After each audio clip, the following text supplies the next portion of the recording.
Alright, in the last video we made this terrain, we'll call it, with, again, like a little road coming through, and then just some soft select or some proportional select to give us a little bit of these ridges. And of course this is really low poly, right? If we were to select everything and subdivide it and increase that number again, right, and then we could smooth it out. And we could get a really smooth looking object pretty quickly through this. But we're going to go back and stick to the really low poly just for ease of usability. And what we're going to do now is we're going to start this surface modeling concept. Now, the idea of surface modeling, like I said before, you usually start with a box, or everything we've done so far starts with a box. And then we modify the sides of the box, the faces, to create the shape that we want.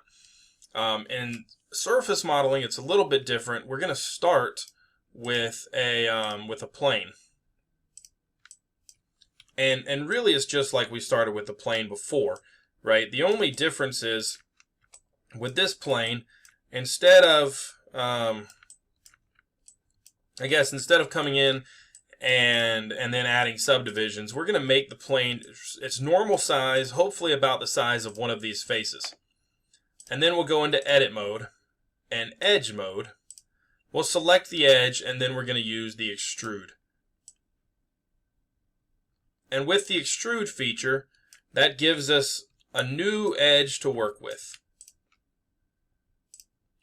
And with this new edge, we are going to try to modify it. Again, my proportional selection is on. I turned that back off. So we're going to try to modify it. And what we want to do is, with this edge, we want to kind of shape it to the same pattern, to the same style as our soft select, proportionally selected terrain. Right, so there's the first one, and then the next we'll get another edge. We will extrude this edge out. And again, your edges as you extrude them out aren't going to be perfect, right? So we're going to go ahead and extrude a few out. I'm not going to go crazy yet and do them all, but just a couple at a time. And then just manage the move tool to try and get all of these vertexes lined up more or less with where they are on our other terrain. Now this is pretty easy for this because it's pretty straightforward. Each face correlates with one other face on the terrain. It's not always like that, and right now we're modeling based on a model that we have. When we're doing it in real time, a lot of times we're just modeling based on an image that we have, or sometimes even a concept that we have. But I'm going to go ahead and extrude out 3 more faces, come back to vertex mode, and what I want to do is still continue to keep these faces as close as I can, consistent with the mesh that we've already created.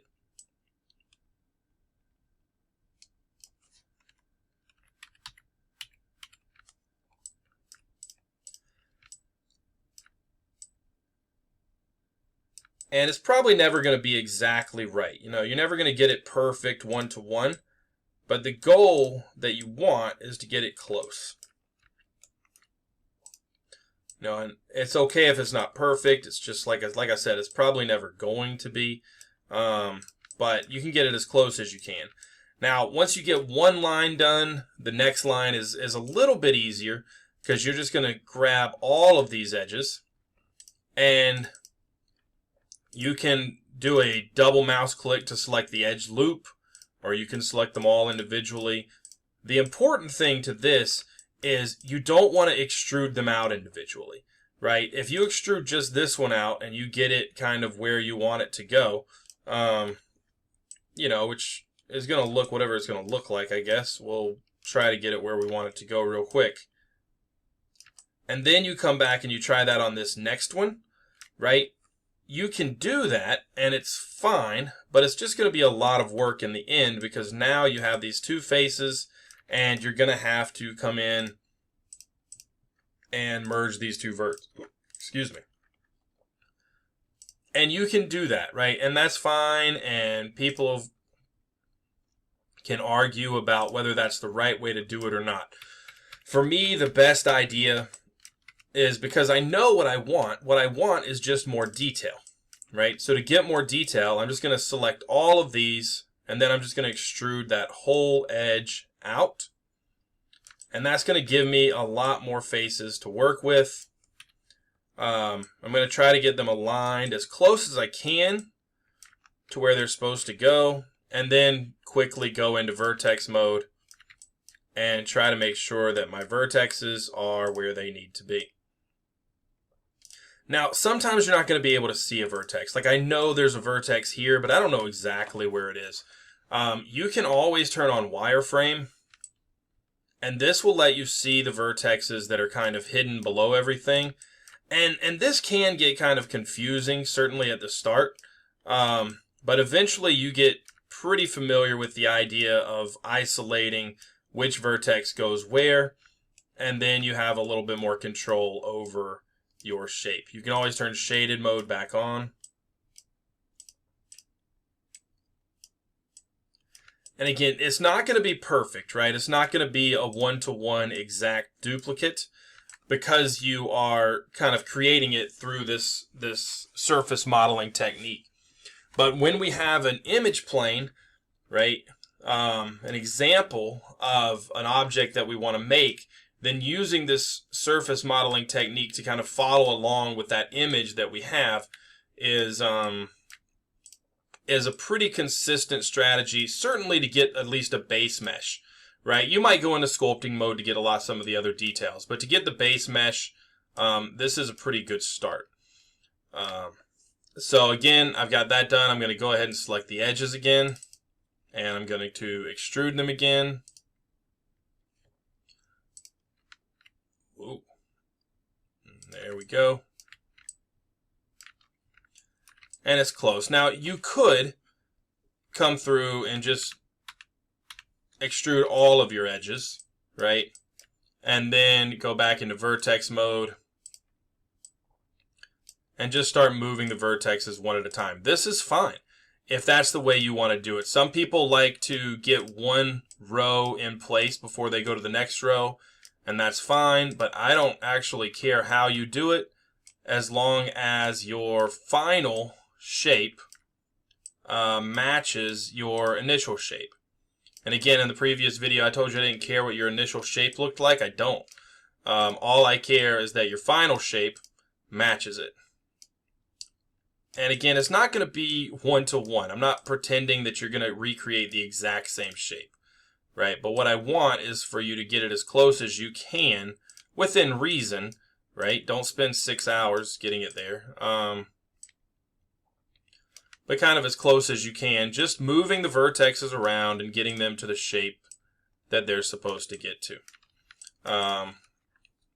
And importantly, we did get that original shape through using the proportional select. Don't use proportional select on this. I want you to actually go through the process and create this shape using this surface modeling technique. We're going to use this on the next project, on our vehicle project. So it'll be best if you are familiar, hopefully, with not just moving these vertexes around, but also navigating the wireframe and finding these pieces and where they need to go and getting them in place in 3 dimensions. Like I said, it's not necessarily hard. It's not hard to do, but it's not going to be super easy either. It just takes a little bit of time and a little bit of effort and energy to kind of create this and follow along with the shape. The more verts you do put in, so if you are trying to do the technique like I'm doing right now, where you get all the vertexes in place and then you start moving them around, that's good.